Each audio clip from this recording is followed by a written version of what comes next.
acontecendo é surpresa. Sabia disso?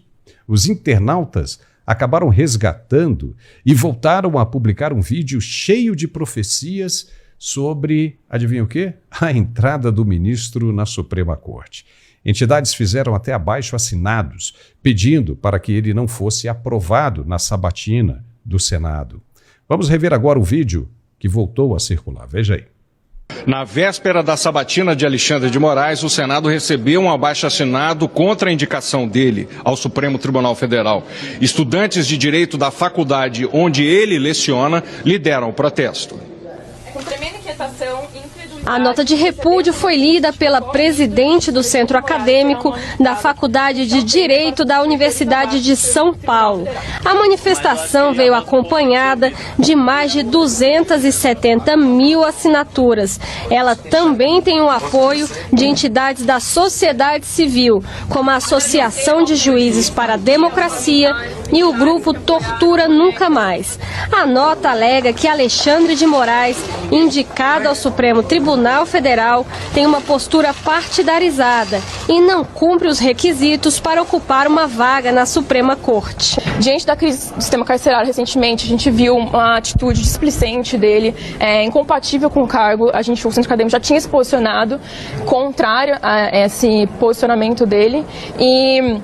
sem falar no notório saber jurídico, a gente acredita que ele não possui, como a imprensa tem divulgado, os casos de plágio na tese dele. Senadores da oposição receberam o abaixo-assinado e pediram à Comissão de Constituição e Justiça que inclua o documento no processo de sabatina de Alexandre de Moraes. Nós consideramos preocupante, temerário, para dizer o mínimo, que alguém com o conjunto de argumentações contrárias que a sociedade civil tem apresentado, seja indicado pelo senhor presidente da República para um posto da qual terá um mandato de, no mínimo, outros 26 a 27 anos. A manifestação de todos brasileiros é oportuna e importante. É preciso que nós, na democracia, aceitemos as opiniões divergentes. O senhor não tem vergonha de ser ministro da Justiça e sair para poder ser indicado para ministro? Alguns chegam aqui e vendem a mãe, porque mente tanto, e quando põe a toga, chega lá no Supremo é completamente diferente. Ah, mas o senhor é ligado a um partido político. Nisso aí Temer errou, tem indicado você.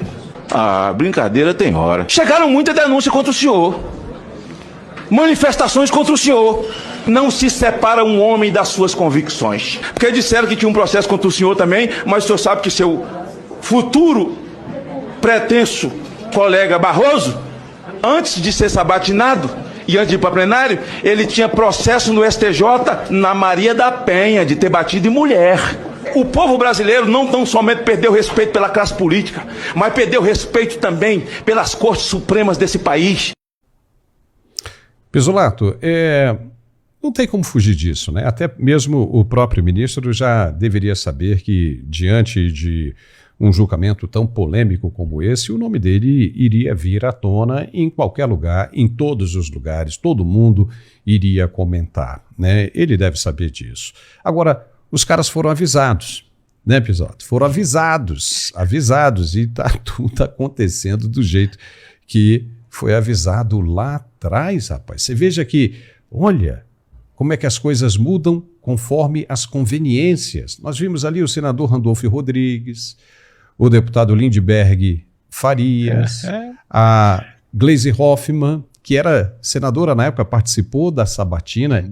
Nenhum deles queria o ministro onde está. E hoje todo mundo corre lá para o ministro para pedir as coisas. É impressionante isso. Como é que se pode confiar em gente assim, né, Pisolato? Olha, Paulo, a primeira observação que eu lembro dessa sabatina que o Moraes passou, se você olhar para o rosto dele lá em 2017, 16, né? 17 foi quando ele assumiu, março de 17, lá indicado pelo Temer, né? Se olhar para o rosto dele lá em 2017, você vê que no rosto não demonstra que ele está seguro de si, porque ele não tem o poder na mão. Alguém pega aí depois da internet esse rosto de 2017 sendo lá instigado pelo Magno Malta para lembrar da sua própria história, muito disso aí que a OAB da época, alguns alunos que foram, alunos do Moraes, levantaram, foi jogado por baixo do tapete e simplesmente se ignorou. Inclusive a acusação de plágio nunca mais foi verificada, né? Quem teria coragem de verificar algo assim contra o ministro do STF? Até porque poderia cair na mão dele para o julgamento, então seria estranho. Mas a primeira coisa que eu reparei foi essa, o rosto. O rosto dele demonstra um certo temor, inclusive, né? Veja, ele estava com certeza, muito nervoso, muito temeroso que pudesse ser reprovado e toda a carreira dele pudesse desandar a partir dali, né? Imagina alguém ser reprovado para indicação ao STF. E olha o rosto dele agora. Se a gente colocar os dois rostos juntos, a gente vai enxergar toda uma evolução antropológica, quão cruel ele se tornou. O rosto dele hoje demonstra isso.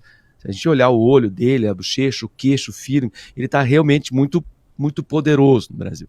Outra coisa que você bem apontou, né, que engraçado que é a política, né, é um jogo de conveniências, a gente se indigna, a gente fica entristecido, fica angustiado, fica revoltado, fica raivoso, fica odioso, mas esse é o jogo da política, infelizmente, né, ainda mais quando nós não temos na política as pessoas mais bem preparadas para serem políticos. Eu sempre brinco com meus alunos aí que sonham ser grandes advogados, grandes juristas. Eu falo, olha, se um dia eu for presidente do mundo, um dos primeiros critérios que eu vou exigir para ser político é conhecer de leis. Como que o brasileiro vai lá e vota num jogador de futebol? Nada contra ele enquanto jogador de futebol, ele pode até fazer coisas boas. O Romário fez coisas muito boas, por exemplo, na proteção às crianças com síndrome de Down.